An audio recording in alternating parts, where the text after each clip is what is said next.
एकर्डखौ implementation खालामनो थैथां जोङो 100% नाजादों आरो मावगासिनो दं। जोंहा मोनसे मावनो गोनां एखे रायजोफोरनि खुद्रिनाय बायदि लुबैनाय बायदि मोनसे मावनो गोनां दंबावो। बेयो जादों केस उइथड्रखौ जोङो दासिमबो हाजोबाखै। जोंनियाव टटेल केसेस दङ 2070। बेनि गेजेराव 263 केसेसआ उइथड्रन जाबाय। बे 263 केसनिनो 432 सुबुंसाया बे केसनिफ्राय बारग'नो हाबाय। दा रिमेनिं जोंनि आखायाव केस दंबावो 1807 1807। बेनि अनगायैबो बे 1807 केसफोरनि गेजेरावनो जोंहा 65सा जोंहा दासिमबो जोंनि गेदेमा दावहारु बिथांमोना जेलाव दङ, इनक्लुडिं मानगोदार रन्जन दैमारि सार। दा बे 65 सानि गेजेराव कनभिक्टेड दं जोंहा 11 सा, इनक्लुडिं नाब्ला दैमारि सार। ओमफ्राय आन्डार ट्रायेलाव दङ 54। बेफोर बे जेल जानाय सुबुंफोरनि बेलायावहाय जोंनि सरकारा माबे बिथिंजों खामानि मावनांगौ दङ बेखौ जोङो मावगासिनो दङ। खिन्थु जोङो हाग्रामा बायदि दल दामनानै दिनै जोंनि समाजखौ जों गुबुंले खालामनो नागिराखै। सुप्रिम कर्टआव मा मावदों, हाइ कर्टआव मा मावदों, हम मिनिस्टारजों जोङो मा रायलायबाय दङ, हम मिनिस्टारा जोंनो मा बिथोन होदों।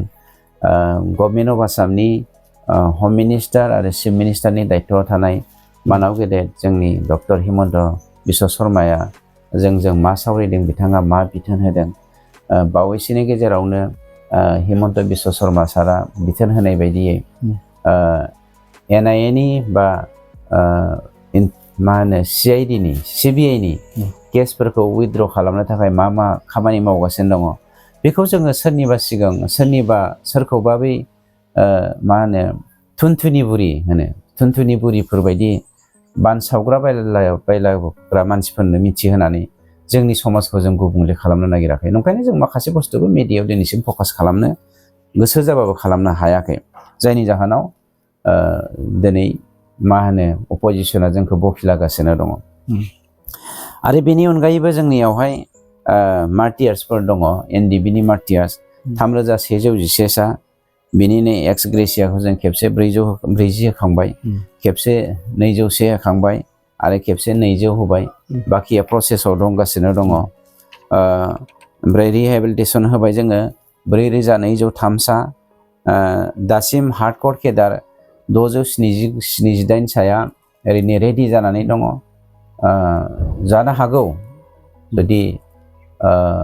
जुदि SCTC थांबाय थायोब्ला माखासे टेक्निकेल प्रब्लेम जायाबा बावैसोनि MP इलेक्सननि उनावनो हार्डकर केडारजों लोगोसे माखासे जाय सिलेक्सन फार्स्ट लिस्टआव दङ बिथांमोननि रिहेबिलिटेसन पेकेजखौ मोननो हासिगोन। सिम्पेटाइजार हिसाबै दिनैसिम जोंनाव 4243 सा दंबावो। गतिके रेकर्डफ्रा जोंनाव, डेटाफ्रा जोंनाव दंजोबखायो। बेफोर खामानिखौ जोङो मावगासिनो दंखायो। दानिया मोनसे बाथ्राखौ जोङो बुंनि, BPF नि दिनाव 2624 सा मार्टियार्स दङमोन। बे 2624 सानि गेजेराव BPFआ मात्र 300ल' मानसिनो एक्स ग्रेसियाखौ होनो हादों मार्टियार्सफोरनि 2624 सानि गेजेराव। थारमाने 2300 सानो दिनैसिमबो एक्स ग्रेसियाखौ BPF नि दिनाव होनो हायाखै आरो नाजायाखैमोन। जायनि जाहोनाव लासिं बिथांमोना 17 बोसोर सासन खालामनानैबो दाखालि एसेम्ब्लियाव मानव गिदिर BLT फंबायफोरनि समनि मार्टियार जानाय 2324 साखौ एक्स ग्रेसियाखौ नोंथांमोननि सरकारा होनो नाजायाखै, होनो नाजानांगौ होननानै जोंखौ प्रेसार होदों।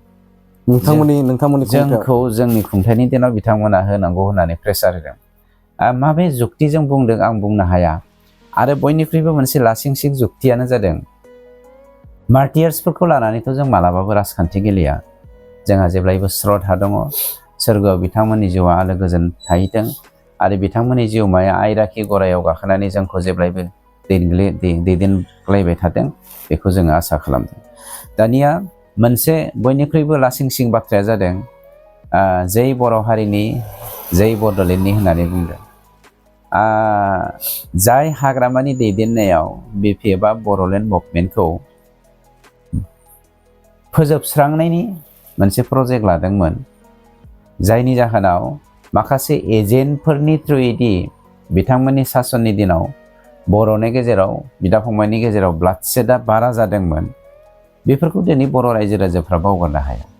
आरो बिथाङानोथ' होनदोंमोन 50 बोसोरनि उनावबो बर'लेण्डआ जाया आरो आं थासेयाव बर'लेण्ड जाया होननानै बिथाङानो बुंग्रामोन।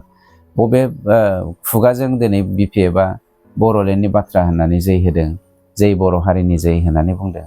जाय हाग्रामाया जोंनि बिएलटिनि गायसनगिरि सिला बसुमतारीनि मुंख्लं खाम्फाखौ गाहैफेराखै, बिथांनि मुङाव बिबार बावहैफेराखै, बिथांनि मुंख्लं खाम्फाया हाग्राजों बुंफबनानै थायो, एम्फौ एनला बेवहाय बाफबजोबनानै थादों, 17 बोसोराव फोसाबनो थाखाय टाइम दिहुननो हायाखै। बेफोरबायदि सासे बिर जोहोलावनि मुङाव दिनैसिम मोनसे आसुनि लानानै बा गायसननो हायाखै, जायखौ जोंनि मानाव गेदेर प्रमद बर' बिथाङा साफ्रोमबो बर'नि बिर जोखौ लानानैनो समाजनि सिगाङाव मोनसे फकास खालामनो नागिरदों जे जोंनि बर' हारिया बिदोंमोन, बेफोरबायदि जोंनाव जोहोलावजो दंमोन होननानै। लाजिनाय मोनदों आं हाग्रामानि मानसिफ्रा बिदि बुंनायखौ।